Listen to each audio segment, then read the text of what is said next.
नमस्कार साथियों, मैं हूं नवीन जांगड़। आप देख रहे हो शेखावाटी गुड न्यूज़। सादुलपुर में स्थानीय मोहता महाविद्यालय में शनिवार को एक पेड़ एक विद्यार्थी थीम पर पौधारोपण अभियान एवं नई राष्ट्रीय शिक्षा नीति एनपी 2020 पर विशेष संगोष्ठी का आयोजन किया गया। इस अवसर पर कार्यक्रम का शुभारंभ महाराजा गंगा सिंह विश्वविद्यालय बीकानेर के कुलपति प्रोफेसर मनोज दीक्षित ने मां सरस्वती के समक्ष दीप प्रज्वलित कर किया। इस मौके पर मुख्य वक्ता प्रोफेसर मनीष दीक्षित ने पौधारोपण के महत्व पर प्रकाश डालते हुए कहा कि एक पेड़ लगाना एक जीवन को बचाने जैसा है। हर विद्यार्थी अपने घर, गांव या शहर में कम से कम एक पेड़ जरूर लगाएं। यह सिर्फ पर्यावरण के लिए नहीं बल्कि भावी पीढ़ियों के लिए भी आवश्यक है। प्रोफेसर दीक्षित ने राष्ट्रीय शिक्षा नीति 2020 के विभिन्न पहलुओं पर विस्तार से चर्चा की और कहा कि अब समय आ गया है कि शोध कार्य हिंदी में हो और मातृभाषा का गौरव बढ़े। स्वागत भाषण में मोहता संस्थान के सीईओ डॉक्टर प्रताप सिंह राठौर ने समाज सेवी श्रीवर्धन मोहता द्वारा संचालित कॉलेज, स्कूल, अस्पताल एवं अन्य चैरिटेबल कार्यों की सराहना की। इस मौके पर पीएस राठौर ने मोहता समूह की भूमिका को शिक्षा एवं स्वास्थ्य के क्षेत्र में उल्लेखनीय बताया है। इस अवसर विश्वविद्यालय परीक्षाओं में शैक्षणिक उत्कृष्ट दिखाने वाले विद्यार्थियों को स्मृति चिन्ह प्रदान कर सम्मानित किया गया। कार्यक्रम में विद्यार्थियों ने, शिक्षकों और अतिथियों ने कॉलेज परिसर में पौधारोपण कर कार्यक्रम किया। संचालन डॉक्टर संजू शर्मा एवं कैप्टन डॉक्टर सत्येंद्र शर्मा ने किया। प्राचार्य डॉक्टर गजेंद्र सिंह ने कुलपति एवं सभी अतिथियों, विद्यार्थियों और आयोजन समिति का आभार व्यक्त किया। इस अवसर पर doctor Arvind Gaur, doctor Suman Jakhar, doctor Jeetan Sahu, doctor Sunil Sharma, doctor Mansingh Rathore, समाज सेवी कृष्ण भाकर, मनीष शर्मा, विजयपाल सिंह, नीलम पूनिया सहित कॉलेज के विद्यार्थियों एवं एनसीसी कैडेट, शिक्षकगण व नगर के बड़ी संख्या में लोग उपस्थित रहे।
हम लोगों ने, हमारे राष्ट्रपति की इच्छा थी कि राजस्थान में जहाँ तक हो सके सघन वृक्षारोपण हो और वो एक मिशन अप्रोच से हो, अधिक से अधिक संख्या में हो।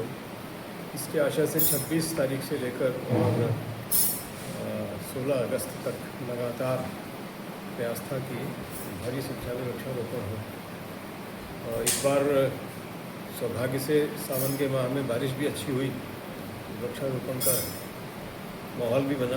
और इसी प्रयास में मैंने अपने संभाग में जो हमारे विश्वविद्यालय के पास 4 जिले हैं उसमें सघन वृक्षारोपण के उद्देश्य से सभी जिलों का भ्रमण किया। आज तीसरा जिला है, हनुमानगढ़ और गंगानगर में हो चुका ये कार्य। आज यहाँ भी ये कार्य प्रारंभ हो गया और कल परसों में बीकानेर करने के बाद इसको फॉलोअप में लेंगे।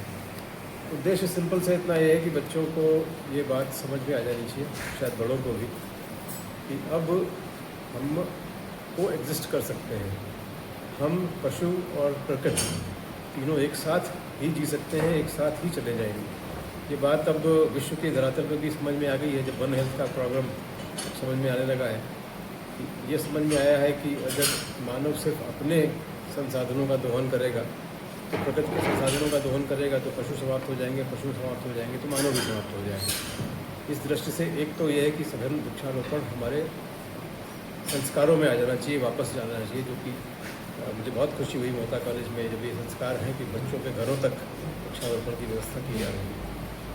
सुप्रीम कोर्ट के एक डिसीजन से भी एक बड़ा इंटरेस्टिंग डेटा मिलता है कि सुप्रीम कोर्ट ने कुछ वर्षों पूर्व एक डिसीजन दिया था कि एक वृक्ष की अगर लिबरल कीमत भी लगाई जाए तो वो 74,700 रुपये प्रति वर्ष हमें देता है। यदि 10 वर्ष से अधिक का कोई पेड़ होगा तो वो लगभग 75 लाख रुपए की कीमत दे रहा होता है, और अगर 30 वर्षों का कोई वृक्ष होगा तो आप समझ सकते हैं कि उसको जो हमें दिया होगा वो असीमित है, और उसके बदले में हम उसे कुछ भी नहीं देते। एक बार वृक्ष बड़ा हो गया तो हमें उसे कुछ भी नहीं देना होगा। वृक्ष की जो आर्थिक शक्ति है, वृक्ष की जो प्राकृतिक शक्ति है, वृक्ष की जो हमें जीवित रखने की शक्ति है, उसका सम्मान करना होगा और उसको ये समझना होगा कि वृक्षों का जितनी बड़ी संख्या में हम रोपण करेंगे वो हमारी ही रक्षा में काम आएगा, तो हमें ही काम आएगा। मैं अगले दौर में मैं कोशिश कर रहा हूँ कि ये दौर निकलने के बाद मैं महाविद्यालयों को भी इस बात में लाऊंगा कि हमें मियावाकी पद्धति को अपनाकर भी कुछ वनारोपण करना होगा। मियावाकी एक जापानी पद्धति है जिसके माध्यम से हम छोटे से छोटे एरिया में एक वन तैयार कर सकते हैं। वृक्षारोपण और वन में अंतर होता है। वन एक सभी जड़ी बूटियों, पशु पक्षी, एक बायोडाइवर्सिटी का प्रतीक बन जाता है, उसमें पशु भी आ जाते हैं। जिस दिन हम वृक्ष के अंदर किसी पशु पक्षी को पा जाएं, समझ लीजिए वृक्ष का आरोपण सफल हो गया, और केवल वृक्ष लगा रहेगा अकेले स्थान में, तो वो उसकी वैल्यू नहीं आती है। तो वनारोपण के लिए भी अगली मुहिम शुरू होगी, और आज उसकी बड़ी सार्थक मुहिम यहाँ मोहता कॉलेज से प्रारंभ हुई है। मेरी शुभकामनाएँ भी हैं, और मुझे बहुत अत्यंत खुशी हुई है कि यहाँ के जो माहौल में जिस प्रकार का उत्साह है, उससे उम्मीद बनती है कि हम बहुत शीघ्र ही राजस्थान में वनों की संख्या में अभिवृद्धि कर पाएंगे।